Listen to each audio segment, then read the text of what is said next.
spell. Behind the mask, blue for an instant. As an additional cost to activate the spell, you may collect evidence 6. Until end of turn, target artifact or creature becomes an artifact creature with base power toughness 4/3. If evidence was collected, it has base power and toughness 1/1 until end of turn instead. Y'all remember my relics roar take, right? I had a relic roar take on LCI. That I thought it was going to be like what blues wanted to do, defensive speed. That card sucked. Yeah, so I thought it was gonna be better as well. Yeah, that card was bad. This card is significantly better, right? It has flexibility to turn your in the late game to turn your opponent's things into smaller, like a cheap combat trick, right? A cheap combat trick in the late game. Kind of like a remove. Oh yeah, it's a combat trick. Yeah, a combat trick. So what I like about this card also is its ability to eat a morph on a cheap, right? Like the fact that this has 3 power on your own creature, that if you want to just get into combat and slide it in, I still don't think this card is fantastic. I still don't think this does enough, but it's not the worst thing in the world if you do slide into the deck, and it's something. It's at that level where you have to be aware it exists. Like Relic's Roar was so bad, you basically could ignore its existence in LCI. This one, I think, is just barely does enough where you could play it and not have it be embarrassing, so therefore people will play it. This is D+ for me. I genuinely thought that Relic Roar was going to be better, but I still played it sometimes. Exactly in the scenarios that we mentioned. But I thought it was going to... What do you give it? D+? D+. I still don't think even with the additional flexibility, it's good. I think it's pretty bad, yeah. I'm going to just give it a D. I think it's still bad. Like, collect evidence 6 is a lot, and God forbid if you have some more collect evidence cards. And this is not the one you want to be using it on. Bentic criminologists. For 4 and a blue, it's a 4/5. When it enters the battlefield or attacks, you may sacrifice an artifact. If you do, draw a card. This kind of helps you like with your clues. That's kind of it. Like, what are the artifacts? You're not getting treasures. You're not getting the small artifact creatures, right? You're just not getting that many artifacts. I'm telling you, you cash in your vacuums for some cash money. Wait, what is the vacuum? It's freaking Craigslist, the card. The 2/1 surveil one. Yeah. No, I'm on a D for this one. I think it's like they don't care about the stat line, and it's not a good effect. I would much rather that it like just created a clue instead of like helping you draw for less mana. Fuck that. D. Isn't it so bizarre that you have to attack with this to get additional value off the sacking? You know, in a deck that probably doesn't want to be attacking that much. It also enters the battlefield. Yeah, I know. It's like once, right? But to continue getting effects off, it's kind of bizarro that this card's bad. It's a bad as well. I don't like it. So what do you give it? Bubble Smuggler. We both gave it D's. Okay. Bubble Smuggler, 1 and a blue for a creature octopus fish. It's a 2/1 with disguise 5 and a blue.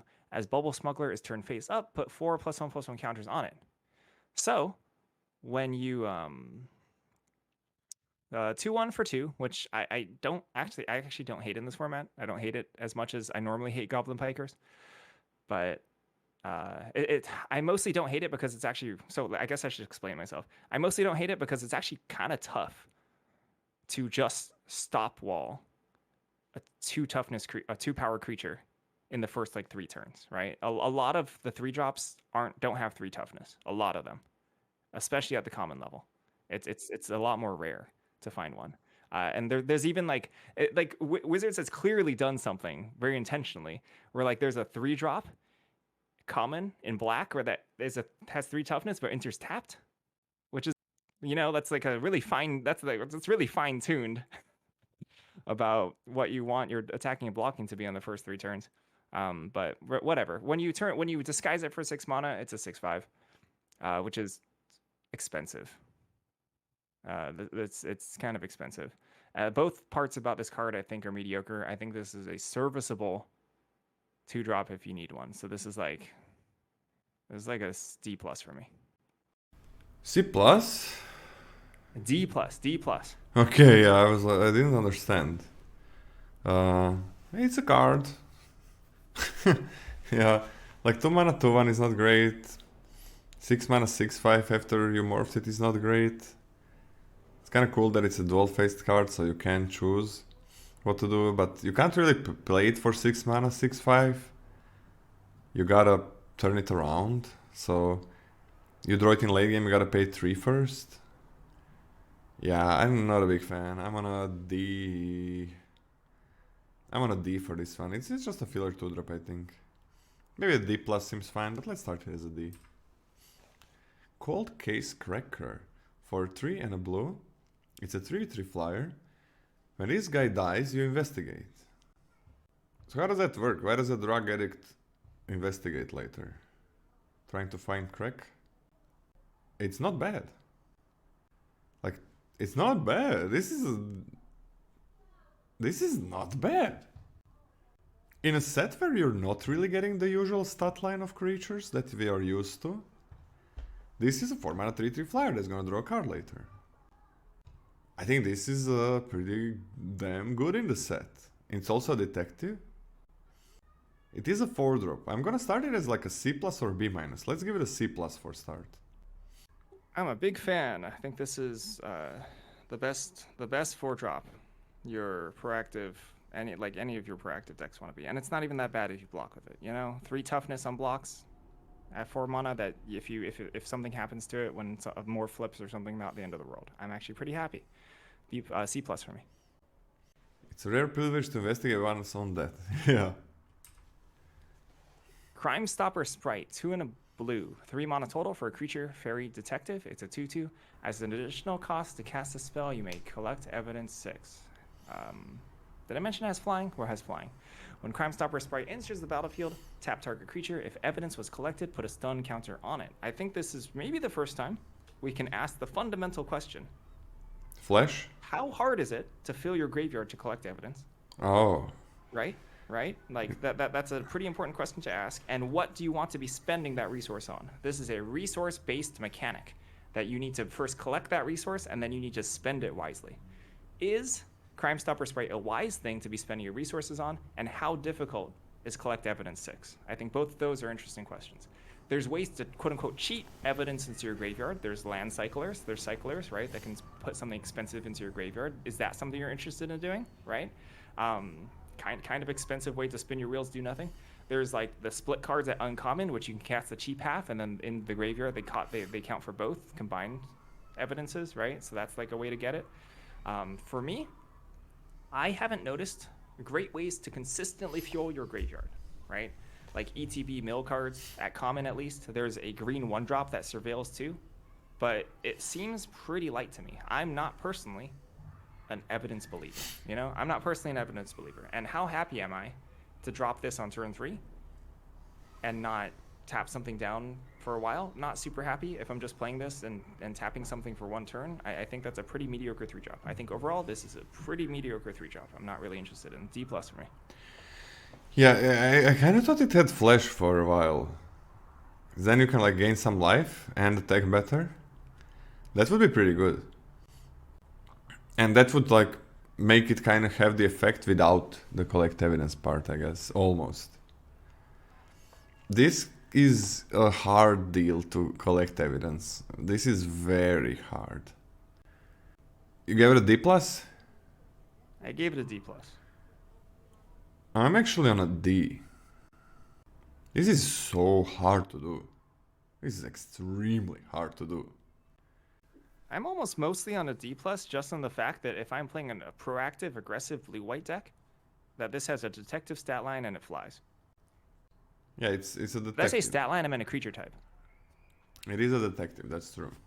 I'm still on a D. I think this is very filler. It is very, very fillery. It's hard to. And it flies. It also works with that white detective that can give you what, +2, +0? And vigilance, I guess. Yeah, I'm not using it on this. But if I don't have anything else to do with collect evidence, it's still weird because you don't want to wait with this card. You want to just play it. So I'm just on a D, whatever. Next up, we got Deduce for 1 and a blue. You draw a card at instant speed, and you investigate. So it's gonna be 2+2 to draw 2 cards. Usually we get, it's gonna put something to collect evidence with, like as any instant or sorcery card. What we usually get is a 3 mana draw 2 sorcery, or instant speed even sometimes. It's like 4 mana, but it's not really, it's 2+2, you can use it at any time. There are some cards that like sacrificing clues and having clues. There are certain cards like that. I don't think I care about this that much. I don't know if there's that much, that many things that care about it. Like, is it kind of what? Is it kind of like sacrificing artifacts to get like +1/+1 counters on their things, or to make top tiers? I'm on a D+ for this one. I think it's fine, but nothing special. Yeah, I'm also on a D+, and I thought I was being a believer for that.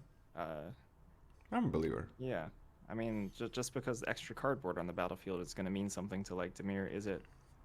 Shrug. I think it's a replaceable effect.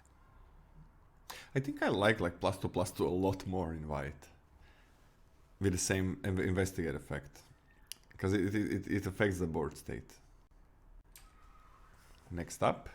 They're very different cards. It's a very hard different to compare card, them directly. Yeah. But it is like, sorry, never mind. I don't know if you want to go back to it. Do you know why I'm not as hot on investigate in white?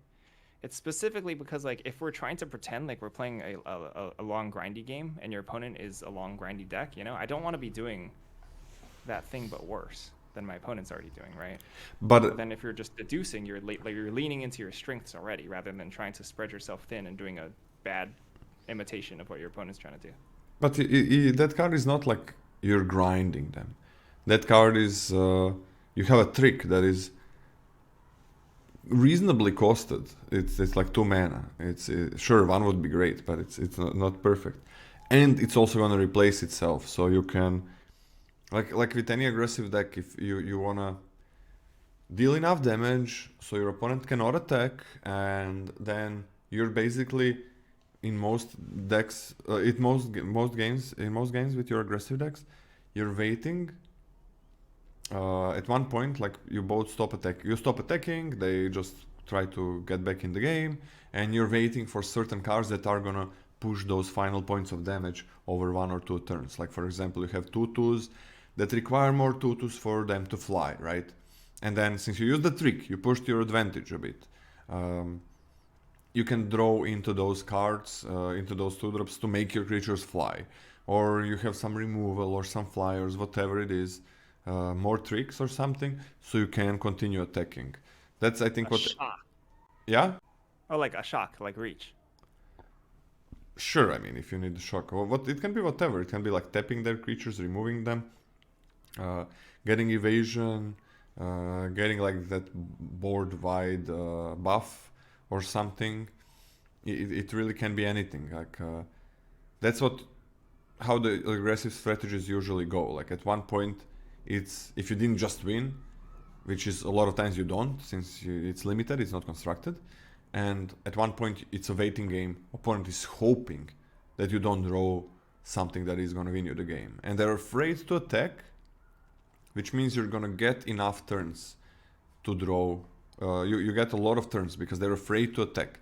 If they were on, let's say, 15 life total instead of like 5, 6, 7, opponents would probably attack a lot, and now they're afraid because then they don't want to die to like 1 trick or even a 2-card combo. So they stop their attacks, and they give you a lot of time until they have a completely overwhelming advantage.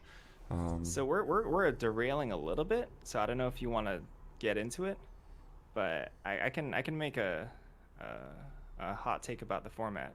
Yeah. In opposition. So I think what you're describing describes a very normal game of Limited, where resources are traded and things are pretty even, right? Limited's oftentimes a battle of different flavored mid-range decks. My hot take about this format is that it's going to be a format defined by extremes. So this is what I'm getting. It's why the cards are so weird, in my opinion. There's going to be extreme aggression, right? And there's going to be extreme late game to the point where you can't actually just sit down and wait for that one card to push you over, because it's not going to be enough, and it's not going to be fast enough. Why not? So that's just a guess. Because I think at that point, since your opponent's cards will also have investigation tacked onto it, they'll be able to find answers to shut you off from your small bounce of reach that you're trying to get faster than you can actually rely on. Yeah, but the answers are limited. That's the thing. And some things cannot be answered, and they don't know what you're waiting for, right? They don't know what you're waiting for that is the card that's going to help you win the game. Fair enough. That is the thing, like they're always in a bad spot. They don't know if they can tap out or not. So you're not trying to like win the late game war of attrition. You're just waiting it out. Like for example, I don't know, the good example is in Strixhaven you had 2 mana tap 2 creatures and learn, and at one you get them low enough, and at one point you're waiting for that card or something similar that is almost always gonna win you the game. And Strixhaven had like super grindy and slower decks, or some kind of a flyer or phase, or like something that continually deals phase damage. So, and the answers are limited, right? And you have a couple of those cards in your deck, so answering all of them, even if they are answerable, it's not that easy for them to do. Because remember, they also have to tap out to get back in the game. They can't just chill out and wait. Fair enough. I think that's like with hyper-aggressive decks against slow decks, that was where we had Strixhaven was that, and that's why I think it's a very good example. Because when you had a fast deck, a lot of times you were playing against that slow deck that had way better late game than you, like way better, like Izzet or Simic were pretty good, and that's where like, okay, that was the funny time where chat was always like, oh, you got so lucky, but you put yourself in a position where you can have like 5+ turns of not doing much but just waiting for a card that is going to be the one that wins you the game, and it's like a normal common card or whatever. It's not a bomb, just like something that helps you get that reach. An like opponent, a literal study break into an expanded anatomy. What? Like literally a study break into expanded anatomy. Yeah, like that, for example. That was the tap 2 card, guys, and the expanded anatomy was +2/+2 and vigilance. Yep.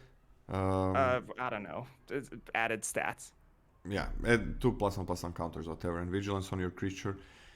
So yeah, I think that's why I really like the trick, because you can get to that turn once, and it helps you in the early game. It's not just like, it's a horrible trick. I paid like 4 mana to kill one creature. It's 2 mana. It's serviceable.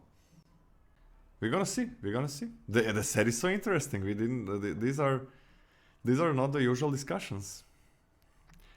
Scotty, you wanna go next? Dramatic Accusation, 2 and a blue for an enchantment aura. Enchant creature. When a Dramatic Accusation enters the battlefield, tap enchanted creature. Enchanted creature doesn't untap during its controller's untap step. Blue, shuffle enchanted creature into its owner's library. A lot of the reasons why I hate these, I hate these types of cards is because you cast it on a creature, it stays on the battlefield until they find a way to free it or use it for resources, right? The fact that you can actually shuffle it back into their library is a way to get rid of static effects, static abilities, right? If something is like a lord, like a private eye, for example, buffing all your other detectives, you can at least get it off the battlefield with enough mana. If they're eventually going to draw into like something that sacrifices their creature or bounces their creature back to hand, you can at least have an out to shuffle it. That being said, not an amazing card, but much better than its predecessors, I think. This is a C for me. That is really nice to shuffle it back. What if opponent has the 5 mana 1/11 and they just untap it? But yeah, this could have flash for sure. I want to see. I think it's nice. It is a bit rough for disguises, but once they flip it, if it costed them a lot of mana, it's fine. So I think it's okay. See, it's fine. You play it. There are no blink effects, right? So you can't pay 2 and then blink it. Blink effects for permanents? I believe that the cat bounces any permanent back to hand. The cat bounces any permanent. Yeah, but it's not flash, so it doesn't matter. Well, unmorphing it is flash. Oh, that is actually true. That is Yeah. true. The, That the, is the, true. the cat can do it. The cat can do it. Yeah. So the cat can get you this. You can pay 2 mana, and then get it back to your hand, and then they shuffle. You can use removal again. I don't think that's what I'm gonna be doing, but you can do it. C seems fine. It's okay. Well, it's whatever removals.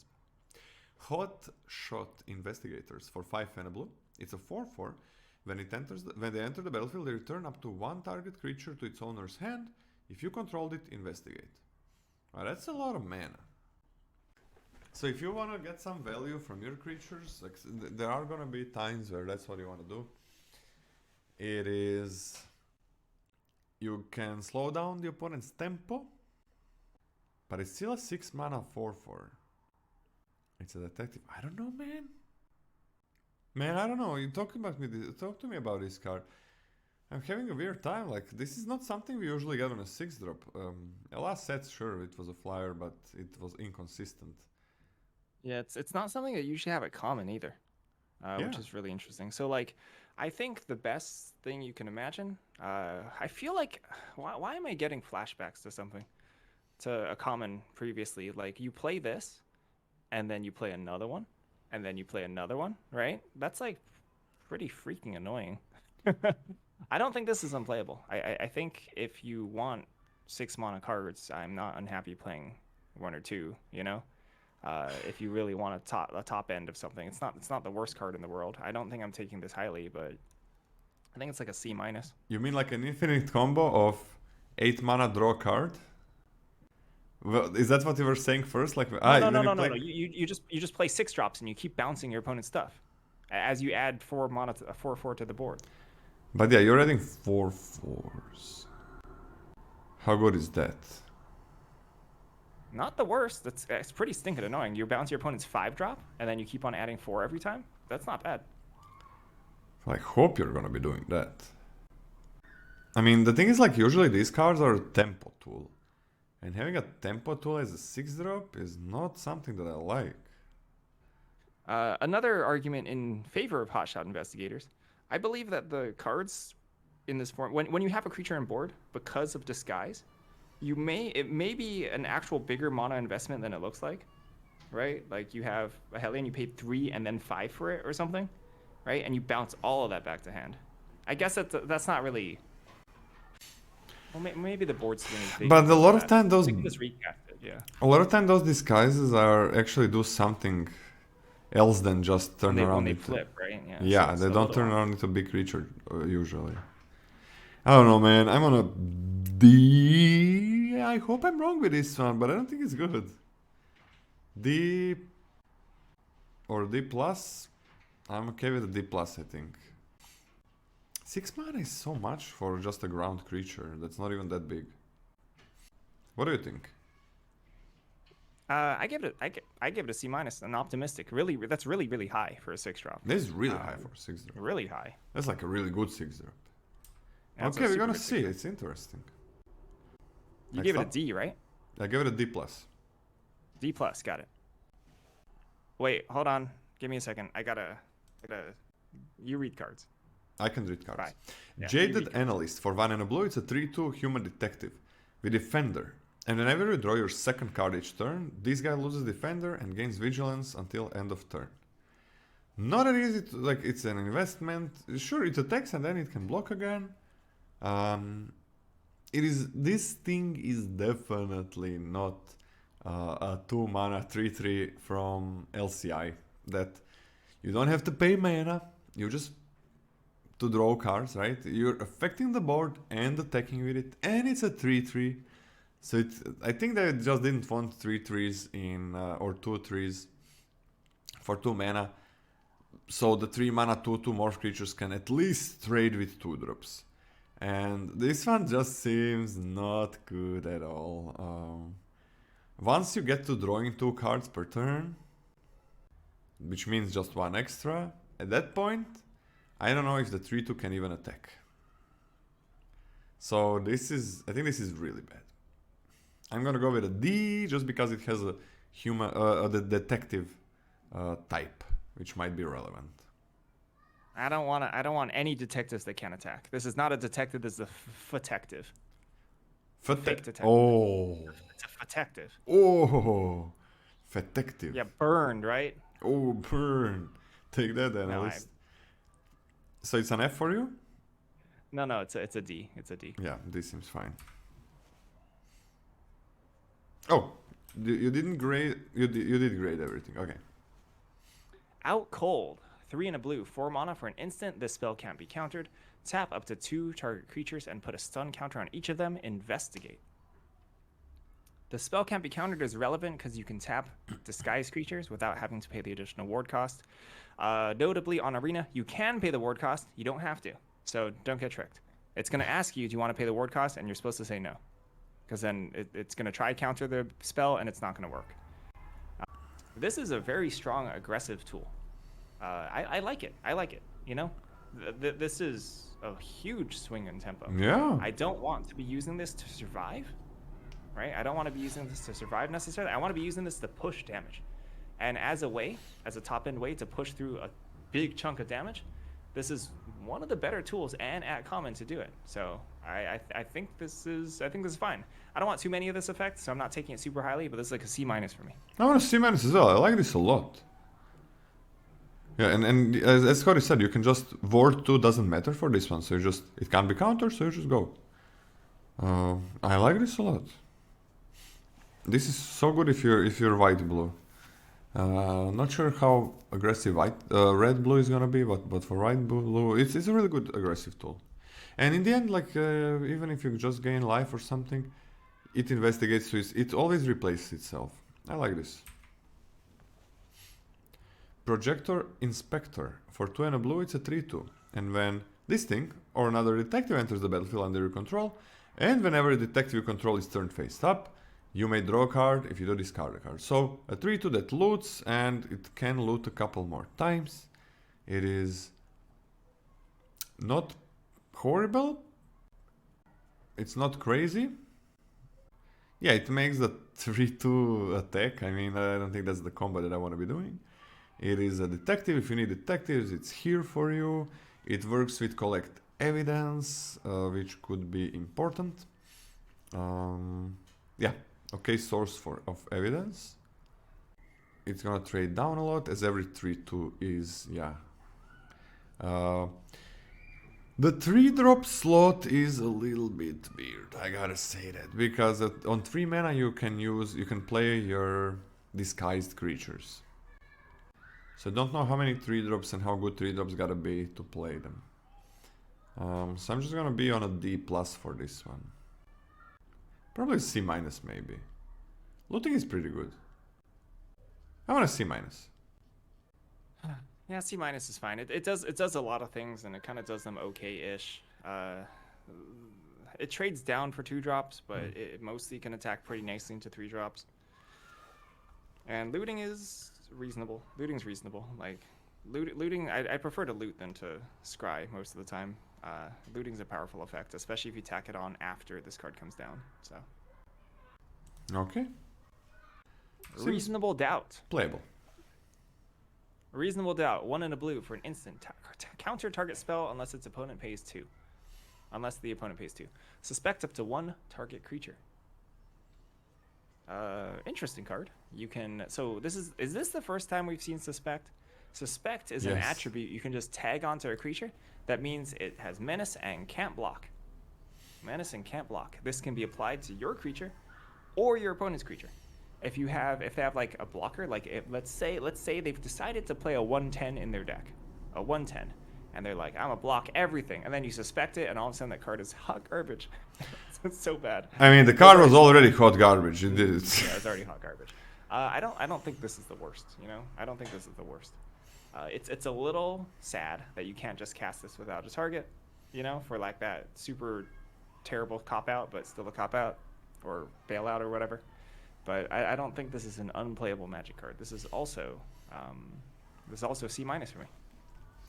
So when you're doing the suspecting, like, it only matters when you're aggressive, right? When you're putting it on an opponent's creature, it cannot block, which is great if you're attacking. But if you're not attacking, it has menace, which is horrible all of a sudden. If you're putting it on your creature, the same thing. Like, if you're attacking, Menace is good. If you're not attacking, not being able to block is abysmally bad. Abysmally bad means that it's pretty damn good if you are gonna be the one who is attacking. So this is an aggressive card, and it's also a counterspell. It's still doing it? God damn it, it's some kind of autocorrect, I think. That is... Oh, fucking hell, I don't know what I did. Was it some kind of...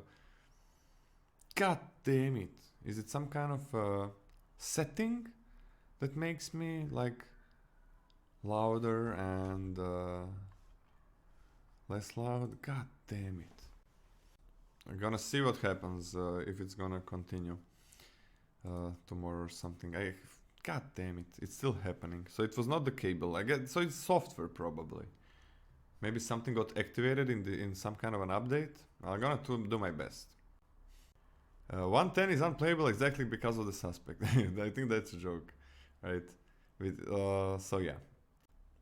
What about Discord? Anyways, I think this is a good card for an aggressive deck.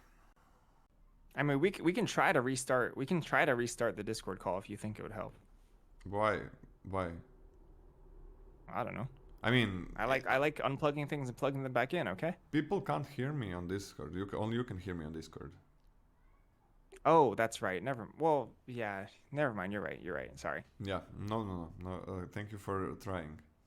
So yeah, this is pretty good in an aggressive deck. You slow the opponent down a bit, and you make them not be able to block. Like this is gonna be a pain in the ass in an aggressive deck. This is gonna be incredible in an aggressive deck. I think this is crazy powerful for an aggressive deck. Like you're getting rid of two things. Like in the past we had some enchantments which said 1 mana opponent creature cannot block. This is just an instant speed. You don't have to counter anything, right? Can you just play this as a suspect? You can just play this and suspect something. You need a target spell. Oh, counter target spell. Okay, my bad. Oh, yeah, it's a target. It's always a target. Everything that's a target needs to be targeted. My bad. And it's not up to 1. It's up to 1 creature. So the second part, yeah, it makes sense. I love this in an aggressive deck. I think it requires a ceiling because I kind of don't like it if it's not in an aggressive deck. But it's weird to grade this one. Like I want to give it a C+ for aggressive decks or B- for aggressive decks, but I want to give it a way lower grade for anything else. But I think I'm starting as a C+. Okay, I'm down for a ceiling C+. What are you taking it as? C+. You're taking it as okay. Yeah, I want to give it a higher ceiling. I love it. You want a B- ceiling? Yeah. I can go to like if you're gonna go B- ceiling, I think C is my grade, my kind of average grade. I think this is not good at all in any deck that is not aggressive, but I think it's extremely powerful in any aggressive deck. It's gonna be crazy. It's gonna be like, I think this is gonna win so many games. Like, you're curving out, and opponent tries to play something, right? They're just playing something. You counter that thing, whatever it is, like a 2-drop, whatever. You counter it, and you make one of their creatures not able to block. For the board, you just got 2 for 1 on the board, and you made their biggest creature kind of worthless. If they have more things, that's a little bit harder, but you can make your creature have menace at least. No, I'm not. The biggest thing I'm looking for here is that it's suspecting and slowing opponent down and giving you. It's giving you so much tempo for aggressive decks. If you're not aggressive, just don't take this. Don't take this. Don't do it. What grade did you give it, Scotty? I gave it a C. I'm on a C as well. Oh. Is it me? Unauthorized exit. 1 and a blue for an instant. Return target non-land permanent to its owner's hand. Surveil 1. Hey, look. You can target your stupid claustrophobia. I forgot what it's called. The shuffle one. Yeah, never mind. Never mind. This is so surveil tacked onto a bounce is okay. You know, it's a nice upside. Usually these cards hinge on how much value you can get. Combat tricks, right, as a counter to combat tricks, as a counter to auras, etc. But usually these aren't super high value, and the surveil one doesn't push the needle too much for me. This is a D+. I'm okay with a D+. Not high on this one, definitely. It's bounce for 2, surveil 1 is whatever. There was a Pharaoh's Dispersal, which was 3 mana, but surveil 2. But you can also play it for 1 in a set where it was removed a lot of times because of incubate tokens. And yeah, that was way better. I don't care about this much. How is it good to bounce a map spell? Wait, you mean clue token? No, they're talking about Brackish Blunder. Ah, the map How I did didn't you like like it. Brackish I didn't Blunder? like it. I also didn't like Brackish Blunder. I didn't like it much. I played it a good amount of times, but I didn't like it that much. I'm on a D for this one. I don't like this. It's just like, it's negative value. It's not great tempo. Just a D. D. Agency Outfitter. Okay. 4 mana double blue. It's a 4/3 flyer. So that's 6 mana in total. When this guy it's a detective. When it enters... Wait, this is the first uncommon? Yeah. When it enters the battlefield, you may... Yeah? What do you say? Oh, we're at uncommons now. Yeah.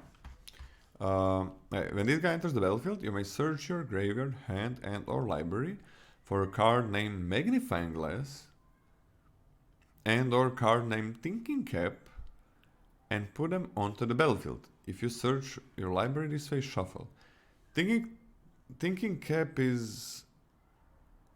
I forgot, what is Thinking Cap? It's... Thinking Cap is 1 mana +1/+2 detectives equipped for 1. Oh, that's a Thinking Cap? Yep. So this. If you search for Thinking Cap, you can equip it, and this is a 5/5. But then you have to put Magnifying Glass in your deck. You don't have to put Magnifying Glass in your deck. It's true. But if you have a Magnifying Glass in your deck, then you can equip it right away to the cap. Oh, that's gas actually. I didn't realize that. That's gas. Magnifying Glass also ramps you to Agency Outfitter. I mean, how much looting is there? There is that 3 mana 3/2. So it doesn't say equip, but so if you have a Magnifying Glass that adds 1 mana, Magnifying Glass is a card that adds 1 colorless mana for a tap, and you can also investigate for 4 mana and a tap.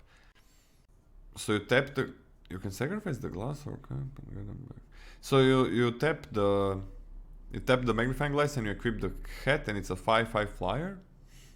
And you still have the hat ready later, and I mean, you kind of want to be putting the glass in your graveyard, right? Looting it somehow or something like that. Yeah, I mean, there's a common that loots, the 3/2. Yeah, it's not crazy though. This one is weird, but I'm kind of into it.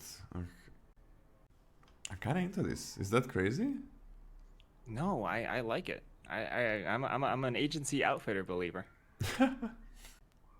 Magnifying Glass is a common, right? It used to be an uncommon, but now it's a common. Yes, I think it's a common. Oh, easy pick up both. Easy pick up both.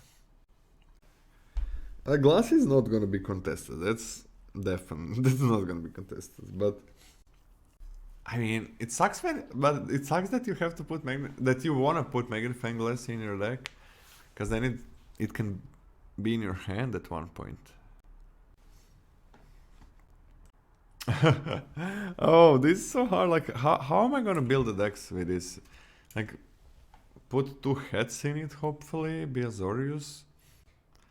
Man, I like Azorius. Azorius could be really good. Isn't the cap uncommon?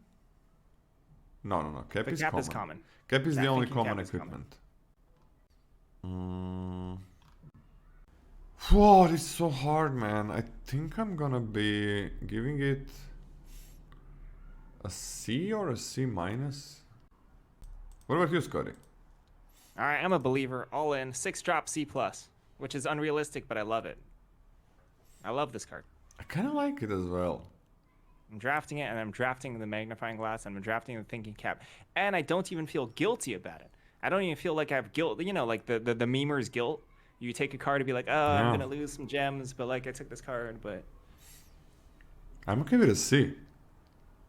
Give it a C from me. I mean, it's still a 6-drop. If it's worth to play on its own, this card is a B+. If cap is bad, then the card is a C-. No, cap is fine. Cap is fine. I don't know, but it's still a 6 mana at 4/3. Alright, this is an interesting one. And, okay, Scotty, what about next one? Burden of Proof, 1 and a blue for an enchantment aura, has flash. Enchant creature. Enchanted creature has +2/+2 as long as it's a detective you control. Otherwise, it has base power and toughness 1/1 and can't block detectives. I like this combat trick. I like this detective combat trick. A +2/+2 that stays around for 2 mana.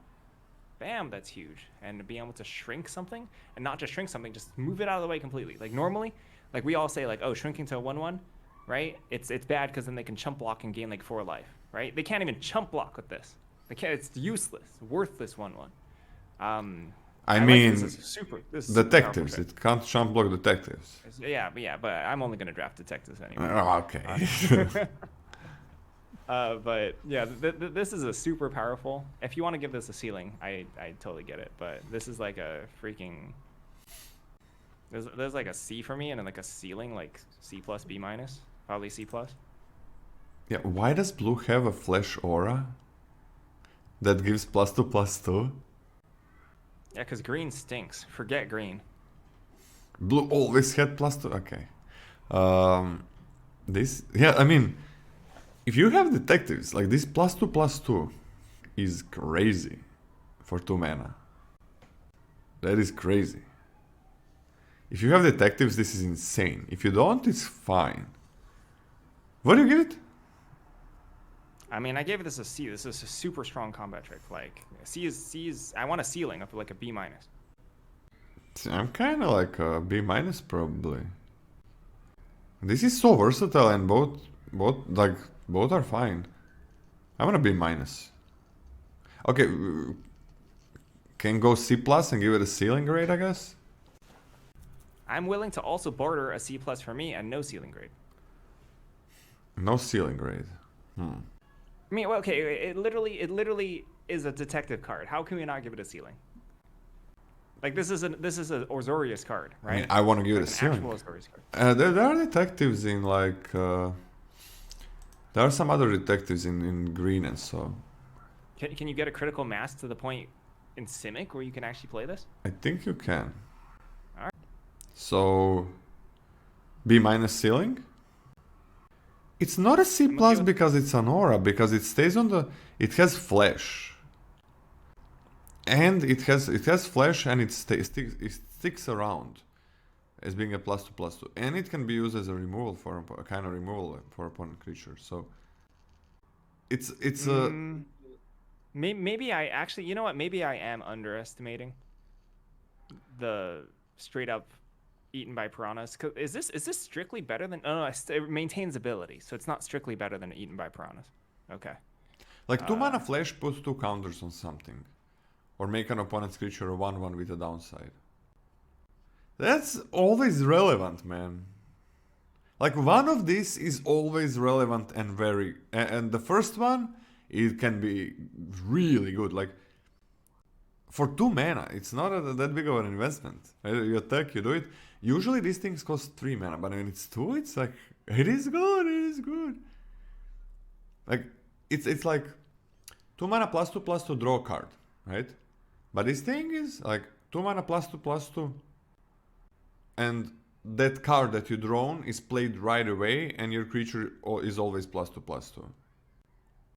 I made it a little bit more complicated maybe than I should. No, this card is good. I'm willing to go B-. It's very strong. B- as a ceiling?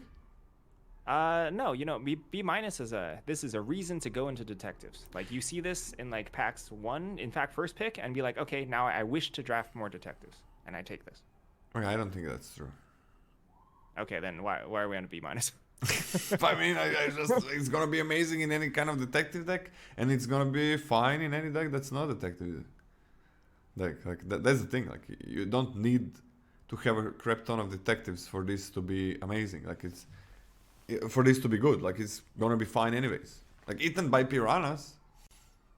I mean, it doesn't lose flying and everything else, but it's still fine. Eaten by piranhas is not a great card, but if it can also be +2/+2 forever for your detective, you didn't even want to give it a B- as a ceiling. Now you're on a B- just like that. I missed. What did you say? You didn't want to give it a B- as a ceiling. Now you're on a B- without a ceiling, just as No, a no, no, regular no, no, no, grade? no. I'm on a C plus, and then I'm okay with a B- ceiling. Okay, B- ceiling it is. Burninator, yes. If my Twitch name would change to just Koala Man, I would buy a koala suit and dress up in it. Important stuff. Scotty? Candlestick, blue. For an artifact, clue, equipment, equipped creature gets +1/+1, and whenever this creature attacks, surveil 2. 2 and sacrifice Candlestick, draw a card, and has equipped 2. 1 mana to play, 2 mana to equip for +1/+1, and surveil 2 on attack. Not interested. I understand that surveil fuels evidence. I understand that blue-red has artifact sacrificing synergies for clues. I understand that Dimir has artifact sacrifice or has clue sacrificing synergies. I'm aware of all the different synergy pieces this touches. I do not think that this card amounts to something great on its own. I really like this. I'm not particularly into it. I think this is slow. I think this is not quite as impactful as it needs to be, but I am okay with not having. It has a bailout of when you don't have creatures, you just cantrip this, right? How powerful do you think Surveil 2 is on attack? It's pretty powerful. Yeah, it's pretty good, right? It's pretty good, right? Not for collect evidence and for just like it's. I mean, just for not hitting lands. And just for not hitting lands or hitting things that you need, like Surveil 2 is pretty good. I'm a little concerned about the mana it takes for this and being able to enable profitable attack with just +1/+1. I'm a little worried about that. I mean, personally, I'm gonna start on a C-, and I'm not sure if you're higher than that. I'm okay for a C for this one. I might be wrong. It might be better than that. Like Surveil 2 for a couple of times is huge if you can do that. Like it is huge. It's gonna fix your draws so well. And I didn't see like crazy good mana sinks later in the game in this set. Like it doesn't seem that you have a ton of flood protection as well. Well, I guess I don't know if you count most of your cards investigating as flood protection, but there's pretty decent amount of clues you can sink your mana into. Yeah, and everything before like 4 mana has like 2 toughness.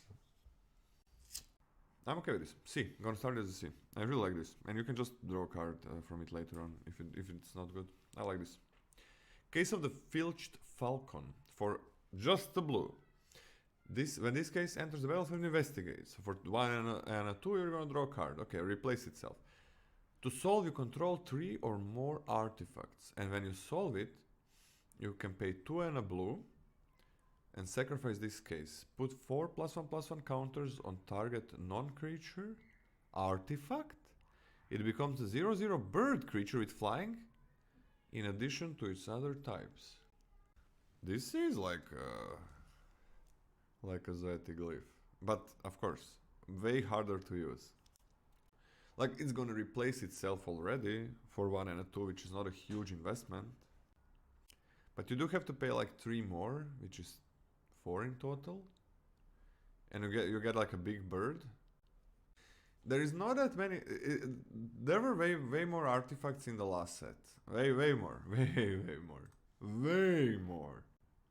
Okay, I said it enough times. I think you get a picture.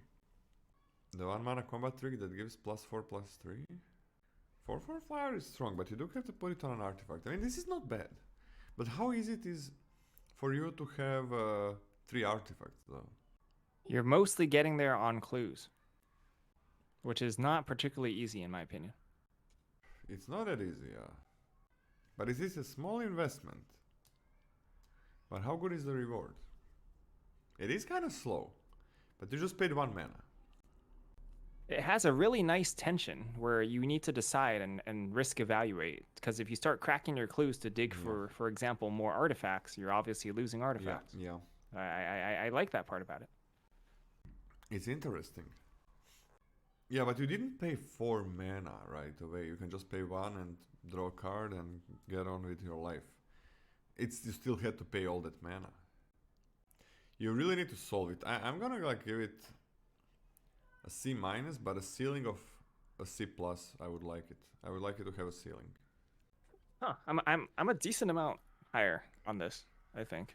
Mostly because, like, you know, you're gonna play it, I think, in pretty much every Izzet and Dimir deck. Because I think those decks actually just actively want to lean towards getting clues, etc. And the floor is really low. So, or really high, sorry. The floor is really high. Yeah, really it's low. Not really high. But the floor is not really high.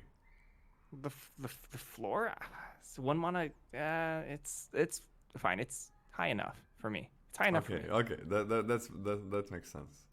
So I'm taking this as a C plus, and as a ceiling, I like a B minus. Sure, I can go to B minus. Yes. This would be really good in the previous set. It's not as good in this one.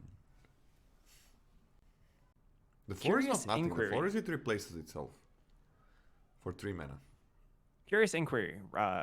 Blue for enchantment aura. Enchanted creature gets +1/+1 and has whenever this creature deals combat damage to a player, investigate. I like it. You either have evasion or you don't. I'm not particularly happy, kind of ever, putting this on a ground creature, right? That gets stalled out. But it's extremely easy, as we've seen before with effects like this, to get 1 hit in, right? It's extremely easy. Like, just there's an opening, bam, take it for 1 mana, punch in, and this just snowballs after that. I mean, call me crazy, but I like this better than its predecessors for limited specifically. If your opponent drops like a large reacher and stalls your flyer, this remains on the battlefield until you can clear that reacher away or tap that reacher or something with that reacher. So you can put the pedal on the gas, then you can take the pedal off the gas, and then you can attack later. It has artifact synergies, right? You know, investigate synergies, and I'm not as concerned with the fact that you have to pay 2 to crack these clues later. You know, I'll get the cards eventually. It's fine. It's fine. I like it. I actually really like it. This is like a C plus for me. I'm gonna go to C plus as well.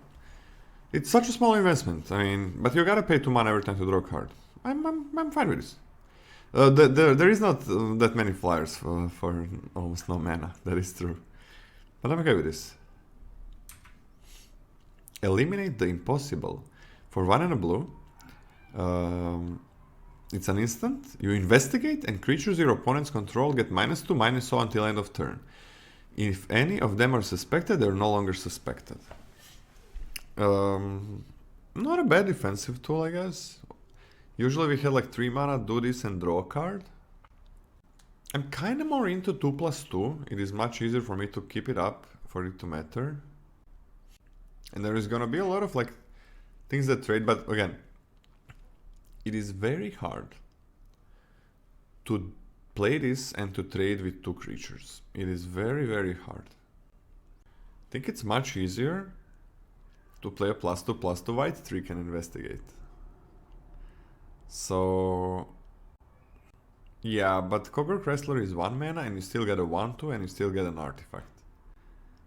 So I'm like on a C minus for this one. Ooh, that's really high. Wow.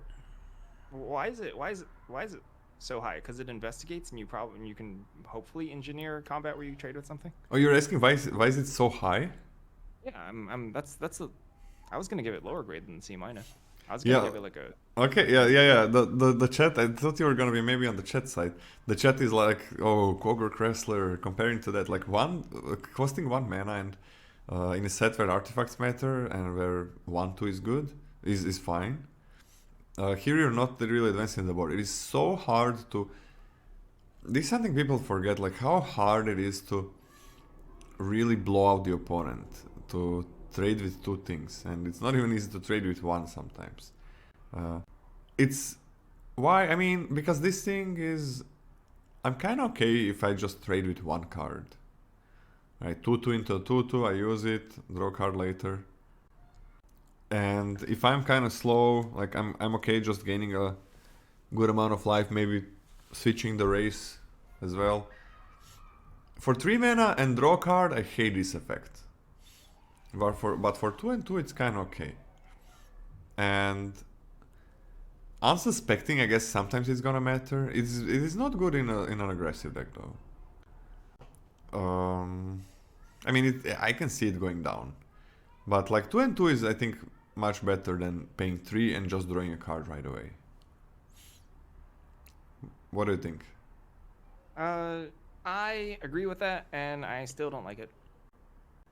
I can see this going down to a deep grade. But I'm a believer. You're on a C minus, I am on a D plus. Okay, I can see this being like a D or a D plus. I'm a believer though. Exit Specialist, 1 and a blue for a creature human detective. It's a 2/1. Exit Specialist can't be blocked by creatures power 3 or greater, and disguise 1 and blue. And when Exit Specialist turn faced up, return another target creature to its owner's hand. Whoa. So I am not unhappy playing this on 2, right? Can contend early, can trade off early, whatever. That's a 2-drop. Sometimes it'll be able to sneak past on some level of larger blockers, which is nice. And unmorphing this and bouncing something, even though it is a little mana inefficient, is fine. You know, instant speed as well. Turn face up, bounce something, instant speed. Fantastic. I like this a lot. I think this card is really good. And all things together, I think this is a B minus. Yeah, I like this. I'm okay with a B minus as well. Like, yeah, I'm okay with both parts of this. I can see it going down to a C plus, but it's not a super high power level set, so yeah, it's pretty good. Fey Flight. Instant speed bounce like on a creature is kind of nice. And they're gonna be a bit afraid of it, because they don't know what's behind there. Fey Flight, for 1 and a blue, it's a flash enchant creature. When it enters the battlefield, enchanted creature gains hexproof until end of turn. And it gets +1/+1 flying. Alright, so what do you want to do here? You want to either push the damage, or you want to save your creature and then it can attack with flying? It's fine. I'm not a big fan of this. I'm on a D for this one. I don't like this that much. What about you, Scotty? Does neither things well, like, right? Doesn't save you. It's not a trick at all. It's just like saving or hoping your creature is not gonna die and not dealing that much extra damage. Just a D from me, whatever.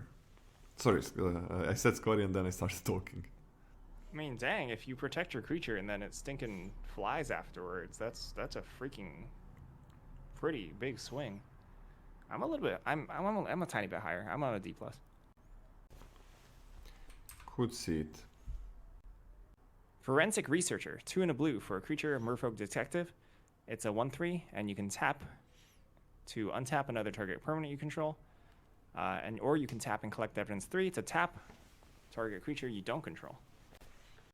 This is a really interesting card. This one's a really interesting card in my opinion. It ramps you like on its own. I think a 1/3 for 3 mana is crap. That's bad. Being able to tap something for no mana can be extremely clutch in some situations. It's interesting because you can't. It's fundamentally different than other types of cards like this we've seen before, even the ones that cost mana. Because those ones, like, hey, you have something like a cheap tapper, that's like pseudo removal. You can hold up mana to keep a creature down until you find your answer. This one is going to be harder than that. It's going to be harder than that because you have a finite resource that you're eating at, and I don't necessarily know if it'll be easy to continue fueling it. I think all that combined, the card is fine. I think the card is fine. You can tap things in critical moments. You can save a good chunk of life by tapping something down that you can't handle for at least like what 2-3 turns is pretty realistic, you know. And then you can ramp, and so like you're 5-drop on turn 4, I guess, or you're big morphs, you know, which is perfectly fine. I think all of that combined lands it somewhere in the middle, you know, somewhere in the middle. So I'm gonna start this at a C minus, but I could see the ceiling being a lot higher and the tap ability to be even better than I expect. There's interesting things that collect evidence that's like 6 or something. Like you play, you disguise a creature, and then you can trade with it, and you can get like 6 mana in your graveyard. I know this is collect evidence 3, but it's just a thought that kind of came to my head. So it's just like collect evidence. You on turn 4 you can have collect evidence 6 if you have a 6 mana creature in your graveyard just from that one trade. So that's kind of cool. I This, think. yeah. Sorry, I'm gonna say my whatever. I think also collect evidence 3 is kind of a little bit awkward number for me. Like you can exile a 3-drop, which is ideal, but oftentimes you're gonna have to over exile as well. Yeah. Right, like 2 drops. Or 4 drop, 5 drop, 6 like, drop. like a 4-drop, yeah. So it's a really interesting resource to manage.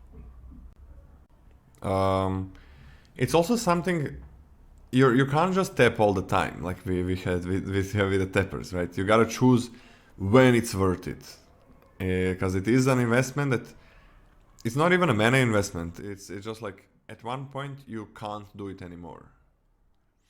So it's nice that it ramps you into those maybe flipping your collect evidence things, because you're gonna need mana for a lot of things you're doing in this set, and for cracking the clues you are gonna need that mana. Yeah, there is a 6 mana creature with land cycling as well. So that helps like collect evidence 6 cards. This one, you kind of want to use it later on to go for like a lethal in couple of turns or to gain some life. I don't like 3 mana ramp creatures. This one doesn't have that touch or something. So what do you give it, Scott, in the end? I give it a C-. If you have a lot of collect evidence, this is pretty bad, I think. But it's not a poison dart frog. Yeah, I like that a lot more. Reach, that touch, 2 mana. I really like 2 mana creatures that ramp, or 1 of course. But if you have a 3 mana creature, like you're not playing morph at that turn, so that is a disguise. So that's a little bit weird. So I don't know. I'm gonna start it as a D+. Free tap is really good, but it's very limited amount of times that you can do this. And yeah, it's gonna be hard. It blocks the disguise, but 1/3 is not something you want to block with, because there are like 3/2s.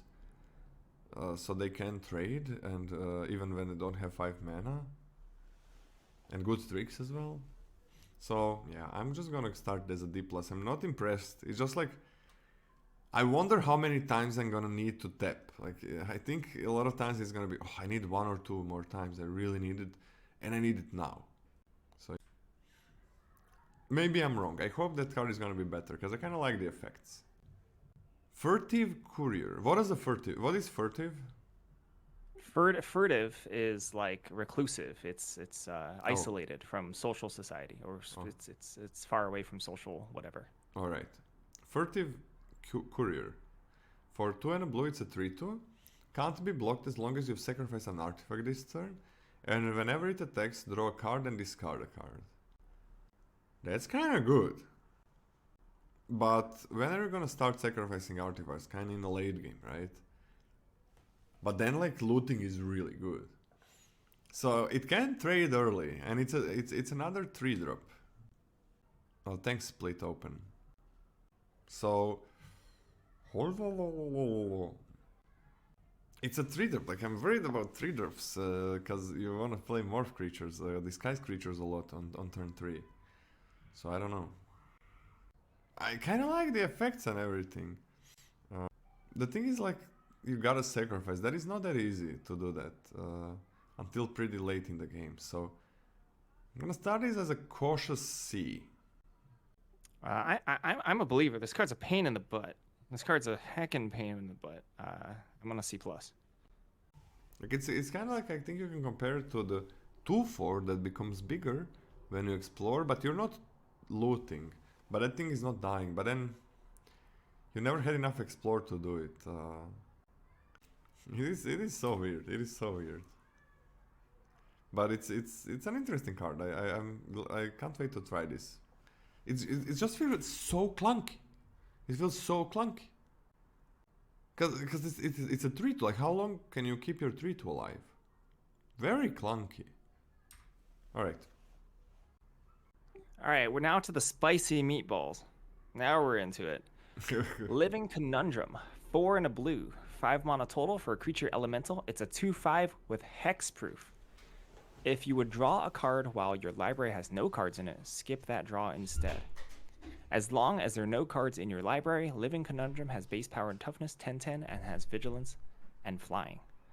I think there's a lot of things about this format that lend to you wanting a hard to interact with win con for a controlling mirror, right? If you're not as I asserted before, as my bet, I think that there's going to be pretty extreme decks in this format, ones that really grind extremely hard and ones that beat down pretty hard, as in white aggro. And if you can play a card that actually wins straight up, like you have in your deck, therefore I win, in a control mirror, that is very valuable. There are a lot of things in this format that disappoint me about Living Conundrum and its ability to close out a game. One being that there's a black sacrifice card that actually just takes this out at common, which is very disappointing to me. Wait, which card takes this card out? The black common 2-drop that sacrifices the largest power just takes this out, which is very, even after you activate it, right? You do the thing, you get going, and your opponent still has a good way to stop it. Very disappointing to me. That there's going to be a good chunk of decks that you want this card against that it actually still won't even win in that mirror. Like, I want this card to be like a trump, like in that sort of control versus control matchup. I want this existence of a card to be like, yeah, I have this, therefore I win. But it's not. There's enough tools, right? You could get sniped off by pick your poison. I think that's more unlikely after you've drawn through your whole deck. But the other thing that gives a big knock against me for a 2/5 hexproof is that there's a lot of good pants. There's a lot of good ways to suit up your small creatures with power to shove them through a large toughness blocker. Like LCI, I think was a lot of it defined by the fact that the pants were relatively small. They only give like +1/+1 in a lot of cases, besides Malamet Scythe. There's a lot of equipment that here give +2/+0, +3/0, right? That make this not as reliable of a blocker as I want it to be. Pretty good combat tricks, that also like investigate, etc., etc. What's that? Is that a Ferrero? What is that? Oh, is that is that the thing? More marzipan. It's a the calendar. It's a Mozart Kugel from a brand that I never tried before. This is something, that's my goal, to try every single Mozart Kugel there is. What is that? What's a Mozart Kugel? Oh, it's like a... One second, you continue talking while I just finish biting it. Okay, well, I think this card stinks and it makes me really sad. I really want to love it, but it's the biggest heartbreak of the entire set for me, and I'm going to cry some tears. I think this is a D. What, a D? I think this is a D. What if you make it fly and give it the +1/+1 investigate? If you make it fly and give it the +1/+1 investigate, yeah, that's fantastic. You did it. Did you really do it? Yeah, did you really do it? Like, the thing is, you use 3 cards, right, to make what, a 4/6 flyer?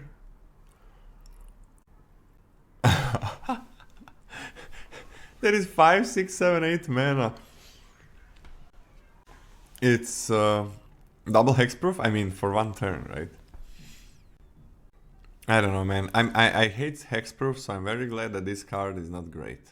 And I don't even care about that 1 card that kills it. It's like, it's gonna be so hard to do this. Maybe if you're like super... What are you gonna need for that to work? Like, you're gonna need to be surveilling and milling a lot. So I guess that equipment... I don't even care about surveilling and milling. I'm just going to play the game and draw my whole deck. I think that's a viable strategy in this format. Really? I think that there's enough matchups where you can legitimately draw through your whole deck, and clear the mind I think would be good in this format. Could be. I don't know, man. I don't like this card. I'm gonna give it a D, and I'm gonna try it. I'm gonna try it because it does look interesting. But it's gonna be so weird to try it out. It's just... I mean, what do you get in the end? Like 5 mana, 2/5 hexproof? That is really bad. That is really bad. But I guess 2/5 hexproof is not very easy to get through on the ground. I mean... I don't think so. I don't think it's that hard to get through. I kind of think it is in this format. There's a lot of buffs, there's a lot of pants, there's a lot of way to suit up small creatures that are in a big power way. So you mean it's not hard to get through it? It's easier than I would like it to be. Yeah, I mean, and if you have like 3 toughness, what? It's blocking that one creature and not even killing it. You can suit up this thing. I mean, it's gonna be irritating because this has hexproof. Like it's gonna be something. It's not like you play it. You're doing something. You're not just playing like a 1/1 hexproof for 5 that's gonna win you the game later. I'm glad that this doesn't have high power or evasion or some stupid things like that, and then there's not like crazy broken enchantments for it. But yeah, I'm gonna lose to this. Everybody's gonna lose to this. Maybe even not to the last effect, just to it being hexproof and you needing to deal with it when it becomes something else. But this seems fine. It's playable and gonna be interesting if you can make an actual deck that kind of makes sense. There is not just a meme around it. But I think everybody should try to do it once. Mistway Spy. For a blue, you get a flying 1/1. And you can disguise it for 1 and a blue. When it's turned face up, until end of turn, target creature... whenever a creature you control deals combat damage to a player, investigate. Oh, any creature. Or whenever any creature does that. It is a lot of mana you're putting in here. Like 1 mana 1/1 is not great. 1 mana 1/1 flyer for instant. So you are... This is probably always getting in.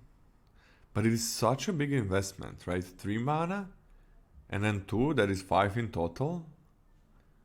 And you still gotta pay 2 for every single artifact that you draw. Like, isn't the 4 mana 3/3 that is a flyer just way better? And when it's a common, and when it dies, it investigates?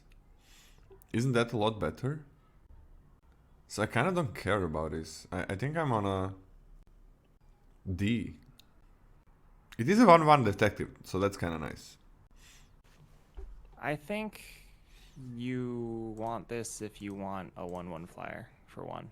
If you're okay with that, you know, if you're okay with that, and you're beating down super hard, and honestly the disguise is a late game bailout, I think you're okay with this. I'm a D+. Oh, sorry about that, chat. On a D+? Okay. Sudden setback too. Kugel? Are you talking about candy again? Yeah, so you asked me what it is. So you get is there a picture? So you get like whoop. It has a marzipan and it has pistachio marzipan in the bottom here. And then in the middle it has what's the name? Some nougat. Yeah. And it's around it has a chocolate, and for me this is like it became one of my favorite, if not the favorite sweet. It's like it's a sweet for for kings, I call it. I just can't stop eating it, so that's why I'm not buying it that often. Last year I did, but last year I don't know, so I did buy it too much, and now I'm kind of like eating better, and in the last couple of months, and it's been very well for me. But there were so many marzipan things. Whoa, sorry about it. On discount, and I bought so many. Now I have a problem that they're all here, and I'm probably gonna eat them too fast.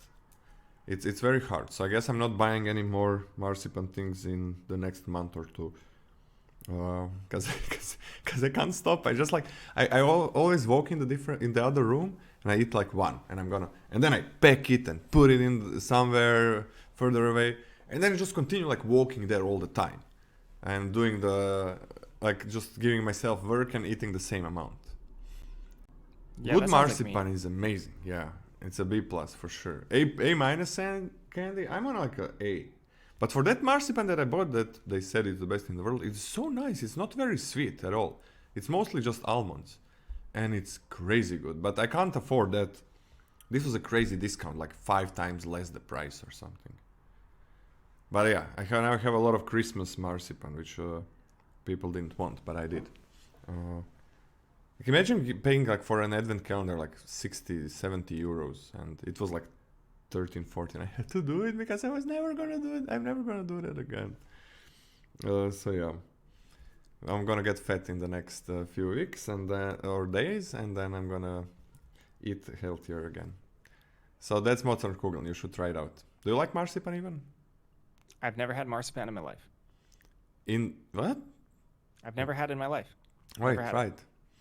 Try it? Most people I think don't like. A lot of of people don't like it. So it's a mixed bag. So yeah, Scotty very invested in the candy rant. Sorry you asked. Anything else you want to ask, Scotty? About your candy? Yeah. I mean, yeah, but we're in the middle of a set review. Do you want to do it later? Sure. Right, Scotty. First one is free. Yeah. So next Sudden up, what? Sudden setback. You go. 2 blue for 4 mana total for an instant. The owner of target spell or non-land permanent puts it on top or bottom of their library. Somewhat awkward mana cost. Pretty uninspiring text. It's kind of nice that it can hit a sorcery, you know, like if your opponent tries to use a combat trick. It's like a minor upside, I would say, over something like Unlucky Drop, which I'm not hot on. I'm not particularly high on it at all. This is like a D plus for me. It's pretty cool that it's a spell. So there is gonna be no ETB effects and stuff. Yeah, I'm on a D plus as well. It's okay, but nothing special. Can you read the next one? Yeah, of course. I'll cover for you as you're fueling your addiction. Surveillance Monitor. 3 and a blue, 4 mana for a creature Vidalcan Detective. It's a 3/3. When Surveillance Monitor enters the battlefield, you may collect evidence 4. Whenever you collect evidence, create a 1/1 colorless Thopter artifact creature token with flying. This is a payoff. This is a nice payoff. I would really love to be collecting evidence on turn 4 when this comes down. I think it's totally feasible for 4, right? There's various ways to fill your graveyard before this, even with a trade. But yeah, it's quite nice. This is actually a good payoff for repeatable collect evidence if you can also still refuel your graveyard. I don't expect to be able to do this that much, considering the difficulty of filling your graveyard, even through normal game actions, and also how expensive it can be to use that resource.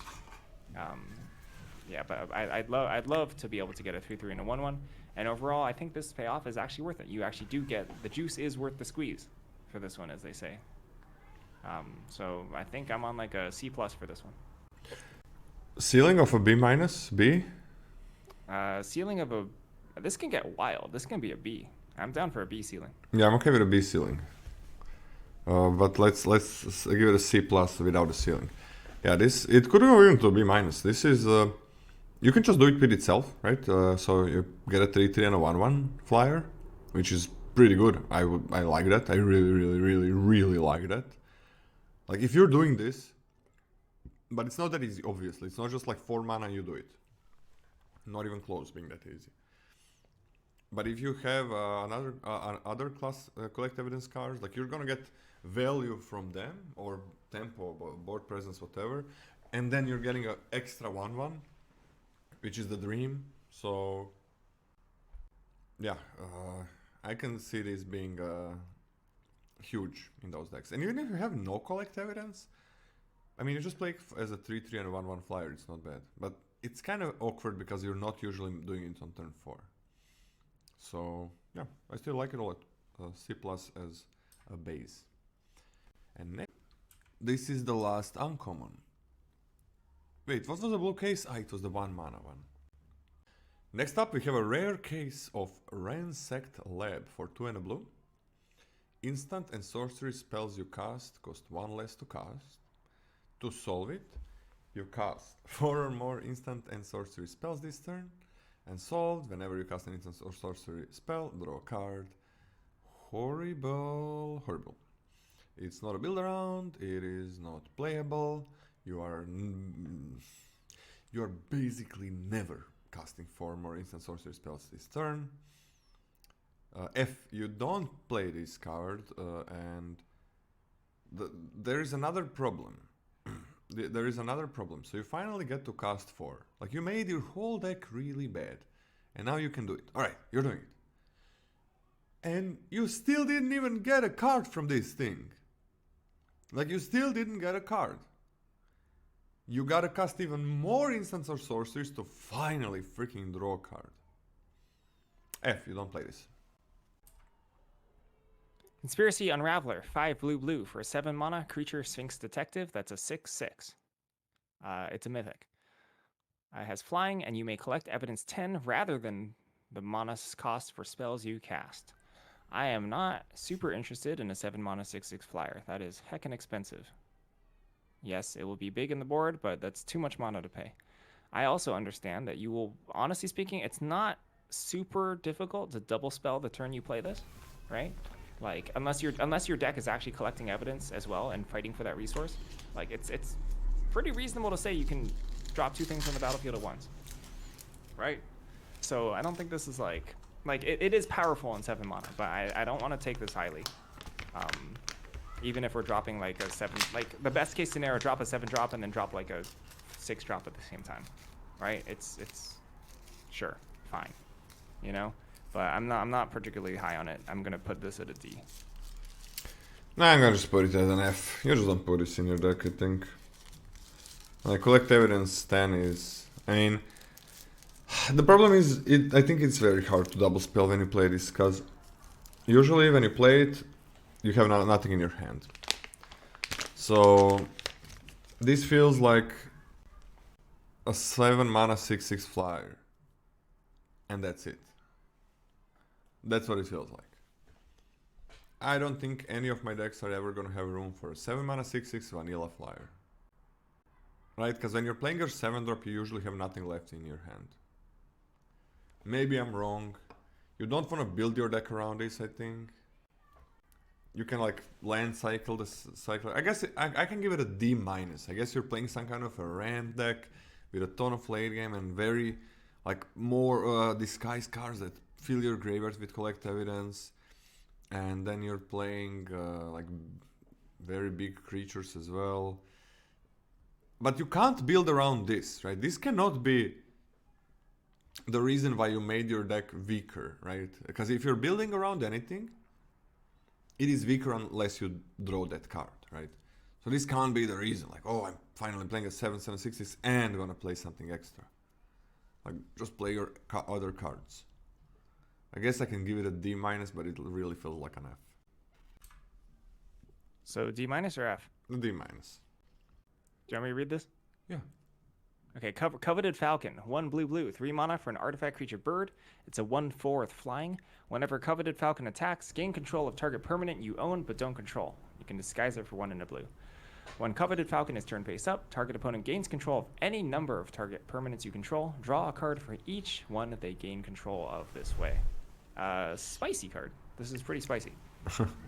On the relative cheap, you can give away some of your lands, take it back pretty much immediately when you attack, right? It's kind of sort of weird that when you give away your lands and then you draw cards off of it, which you kind of want your excess lands for you because you're drawing a bunch of cards. There's no real garbage permanents that you can have lying around to draw multiples. But honestly speaking, let's read this as disguise for 1 and a blue, just give away 1 and then take it back immediately. It's not the worst card in the world. That's not the worst card in the world. But it's expensive, and the 1/4 is not a particularly great. It's not a particularly great stat line or clock. So I'm not particularly high on Coveted Falcon. I think this is like a cantripping 1/4 that could potentially like divination in the late game. Because giving 2 is not that bad, but then they like see it coming and they have an additional land the following turn. It's all very messy. all very messy. I'm on like a D plus here. I'm a hater. I'm a hater. Big hater as well. The thing is, oh, this is funny. How River said, I feel like if it had hexproof, I'd like it a lot more. I think that's true for basically every creature. So, what do we want here? This is a 3 mana plus 2, 1 for draw card, basically. But it is going to... It needs to attack, so it's not going to be able to block. And it's not really dealing damage, so it kind of enters the battlefield tapped. And it has a risk of opponent killing it, and you not getting that land back. I don't think I want this. I think it's just not good. I'm gonna... You gave it a D+? I mean, it's a 3 mana 1/4. I don't want to play 3 mana 1/4 as well. D+. I'm on a D, even maybe on a D-, but let's give it a D for now. I don't like any part of this card. Basically, nothing. Alright, next up. Oh, you read 2 cards in a row, right? I kind of forgot. Right, Cryptic Coat. For 2 and a blue, when this thing enters the battlefield, it's an equipment. Cloak the top card of your library, then attach this thing to it. Cloak is... It can be used, it's usually used on cards that are not in your hand, that are in some other zone, not on the battlefield. And it basically works like a disguise. You put it on the battlefield as a 2/2 with ward 2, colorless creature, face down. And you can unmorph it, or however we call it nowadays, for equal mana of its mana cost. It doesn't have to be a creature, right? It can be also instant or sorcery, and you can unmorph it for the cost. You can also unmorph it for its disguise cost if it's a card that had disguise. Equipped creature gets +1/+1 and can't be blocked. For 1 and a blue, return this thing to its owner's hand. Well, you get a 3, like, at its worst, you get a 3 mana, 3/2 unblockable creature, which is pretty good. Then you can, like, get it back and you can continue getting value in, with ward 2, yeah. And you can continue getting it back, and even if they try to remove that creature, you can get this one back. You can just, like, get this back and replay it and continue getting stuff. For 5 mana, continue getting, like, 2/2s, which you can unmorph for them probably being better. Hey, Headology, thank you very much for the raid. Much appreciated. Welcome, everybody. We are doing a set review on Murders at Karlov Manor. We're done with colorless white, and we are approaching the last rares and mythics on blue. And we are gonna see how long we are gonna take. Might be our last color, but the set review is gonna last for 2 or 3 days as usual. And this card is amazing. Like, it works so well. You don't need... Why would you need a lot of disguises for this thing? You don't need a lot of disguises for this thing. You can just... You can flip it at any time. Like, you can flip all the cards, not even... The cloth cards are different than disguised cards. It is a different thing. You can uncloak for its mana cost. Am I wrong with it? I don't think I'm wrong with that. Scotty? I completely was not paying attention to what you said. What did you say? You can uncloak cards just for their mana cost, and it doesn't have to be a creature. Yeah, it doesn't have to... Wait, what? No? Ooh, that goes against what my instincts say. I think it has to be a creature. Really? You can't just flip a sorcery on the battlefield and cast it. There's no mechanism in Magic's rule set to cast that thing when it's already on the battlefield. It has to be a creature. Oh. No. Why? Where did you read that? Oh, because it stays on the battlefield. Because it stays on the battlefield, right? How could you do that? Oh, I'm silly. All right. It also literally says turn it face up anytime for its mana cost if it's a creature card. Oh, really? Yeah, it says that. On the Oh, I'm card. an Yeah. idiot. I'm an idiot. Well, sometimes I'm an idiot. What can you do? It's still basically the same for me. It's still that doesn't make it any less great. That doesn't make it any less great for me. Read the card. Sometimes reading the card explains the card. That is true. Just sometimes. Just sometimes. You can flip it for cheaper if it's a disguised card. Yes. Or, yeah, you can do that.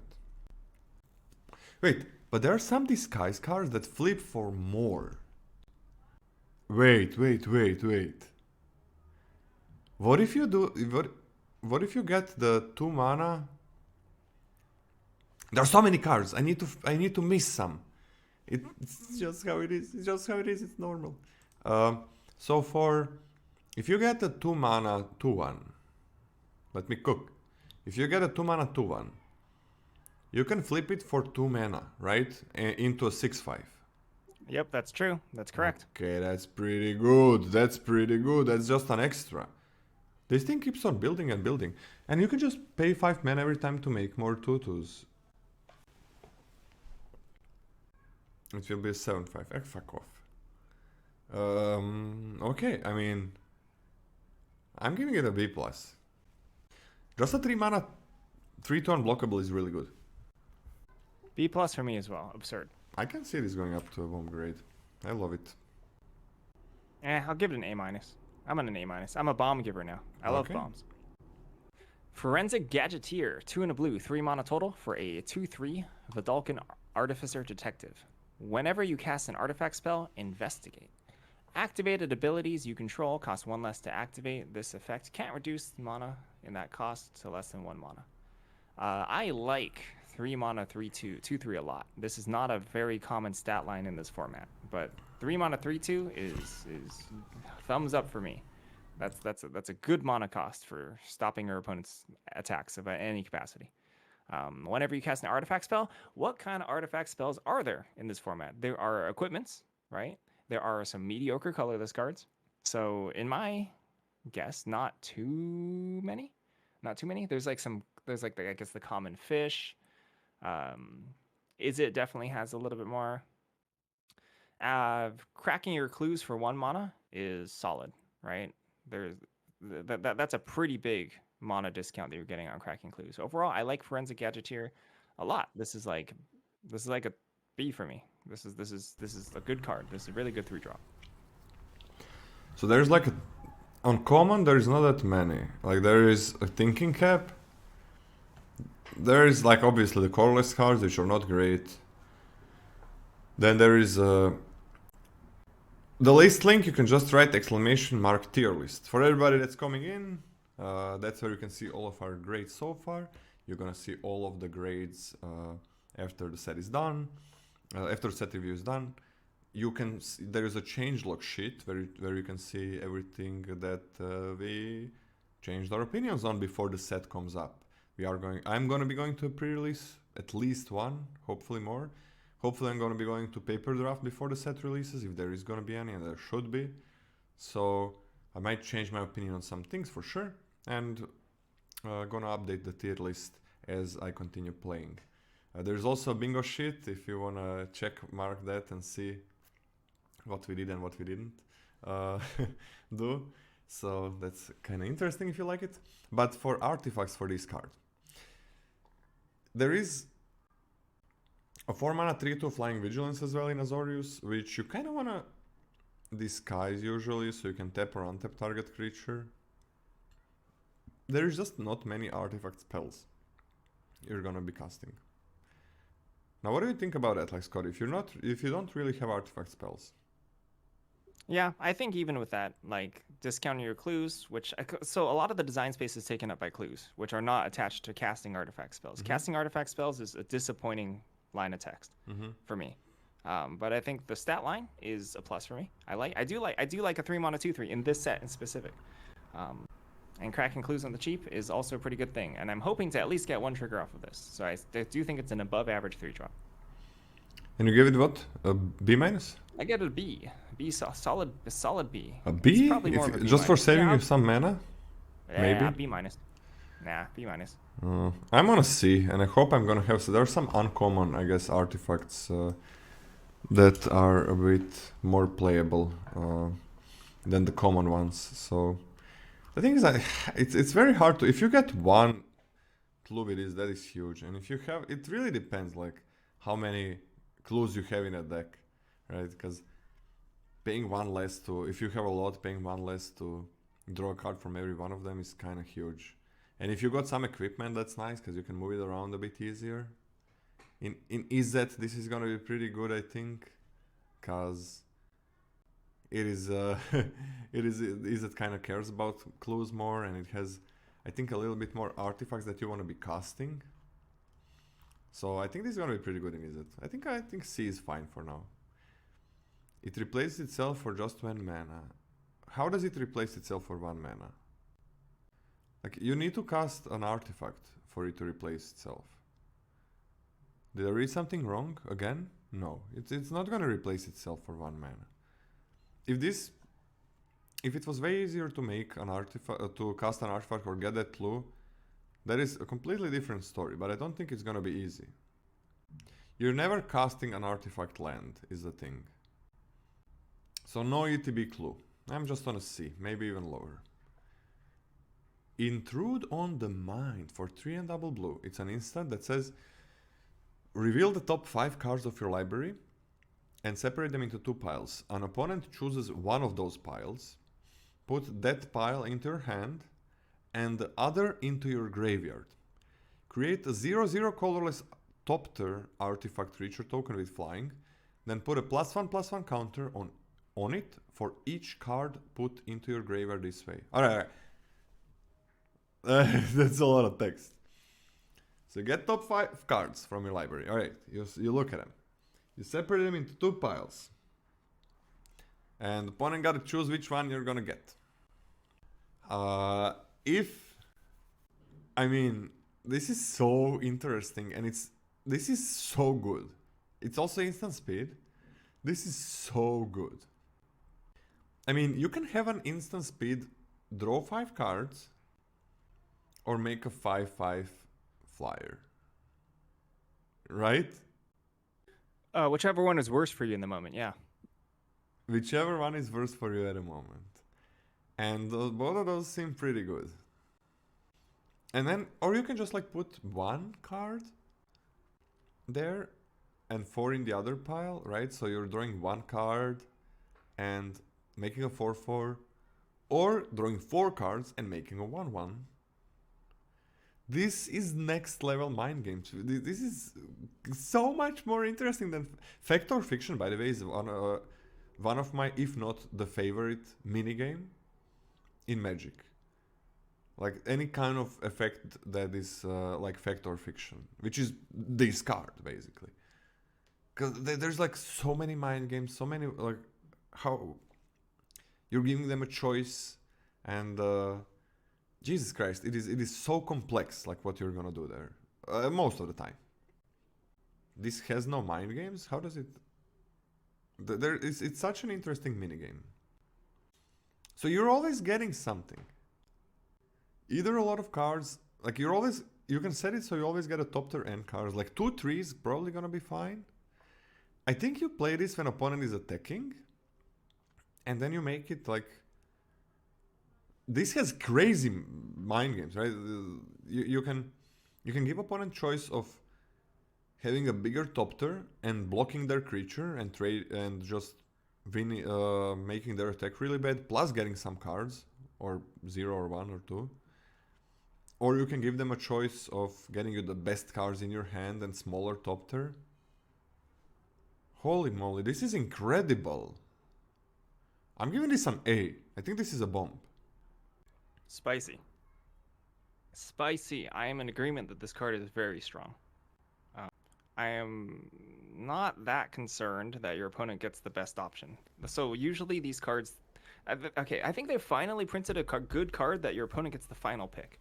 Usually whoever gets the final pick matters a lot for these types of cards, right? And your opponent gets the final pick in terms of what happens.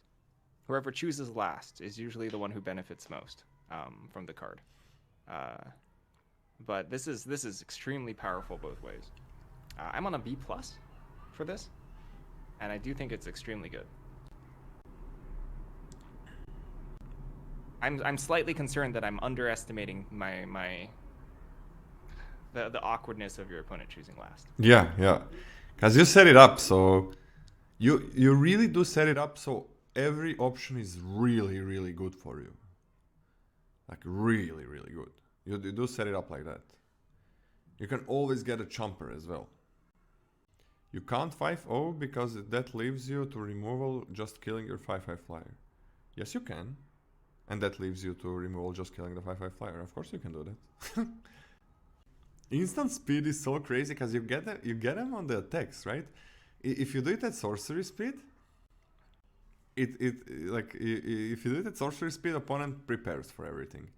If you do it at instant speed, of course you're probably not gonna have a lot of mana lying around, but sometimes you are gonna have another instant speed to draw. But the thing is, they stopped it, right? Opponent makes an attack, and then all of a sudden, you make their choices so bad, right? You make one that you get the best things, and you make the other one that you get some cards and kill one of their attacking creatures, which gives you like tempo and value, or incredible value. Fuck me, that's good. Yeah, usually like you wanna go like 3-2 or a 4-1, I think. Almost never a 5-5. But wow. Ugh, I think this is a bomb.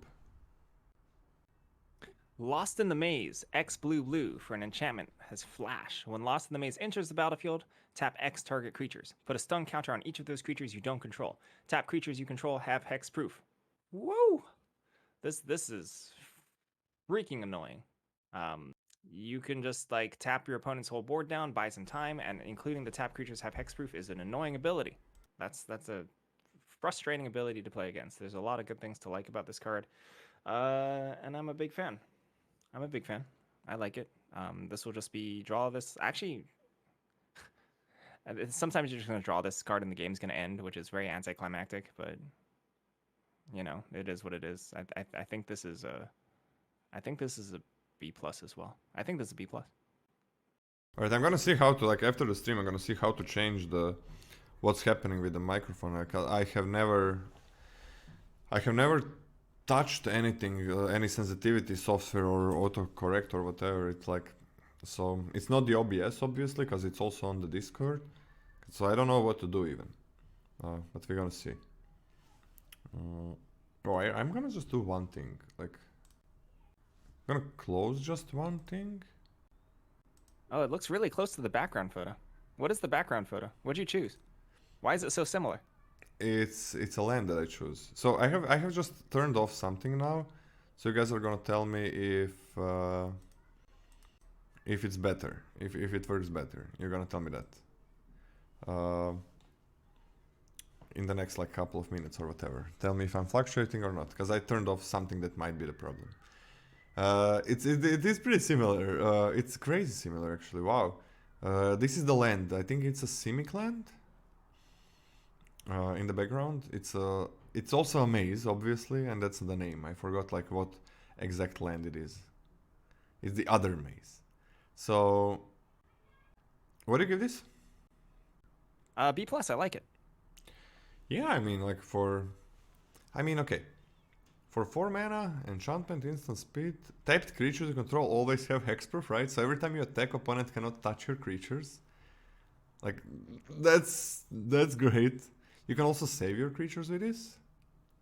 It is really nice, like, end game finisher, and it's gonna make every trick that you play really, really nice. I'm okay with a B+. Like, this is a very good finisher. And it's a very good way to, like, just save your creature. And still keep the effect. And maybe tap some of the opponent's creatures. Yeah, I'm gonna B+. Love this. Proft's Eidetic Memory. What is Eidetic? It's a 2 mana legendary enchantment. When this thing enters the battlefield, draw a card. You have no maximum hand size. At the beginning of combat on your turn, if you've drawn more than 1 card this turn, Put a X+1/+1 counters on target creature you control, where X is the number of cards you've drawn this turn -1. Okay, so this is 2 mana. Give one of your creatures +1/+1 counter. That's what it does, right? On its own. And then every clue... And replaces itself, yes. Yeah, and every clue that you crack is gonna be a +1/+1. And every card that you draw, every card that you loot is gonna be a +1/+1. Man, I gotta say this is pretty good. Usually these cards kind of suck, but this one is pretty good. This +1/+1 with some kind of effects. Gotta loot before combat. Gotta do everything before combat. Yes, yes. Okay, I like this. Like, you're gonna have clues. You're gonna have a good amount of clues. There are good cantrips as well. Like, it cantrips itself. Every clue that gives a +1/+1 on sorcery speed, I guess. This is not super clunky at all. Yeah, if you crack 2 clues, that's +2/+2.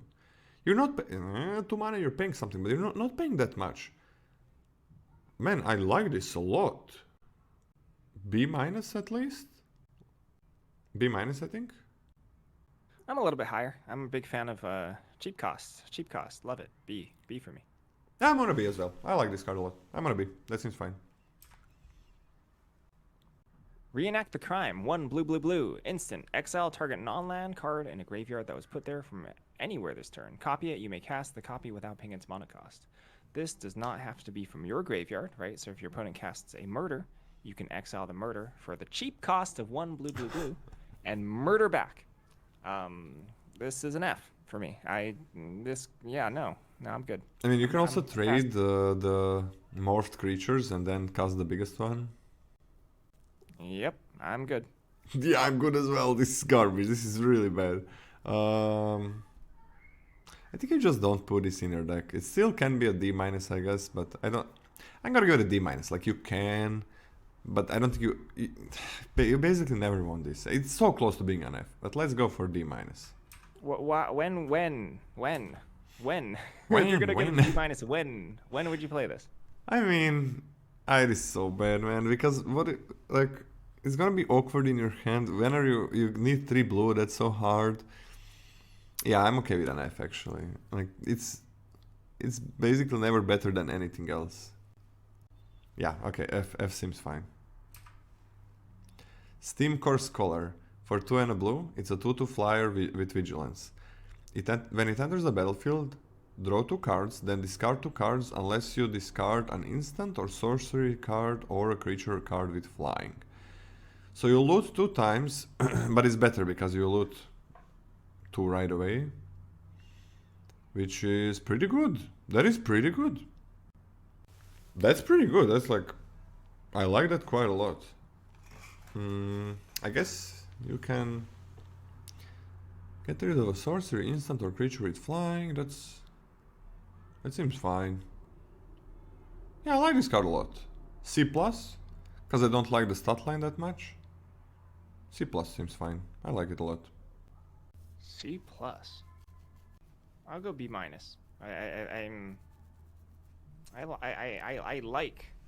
like a detective. B- for me. Okay. That's it with blue. By the way, guys, when I said that I turned something off in the last like 5 to 10 minutes, has it been better?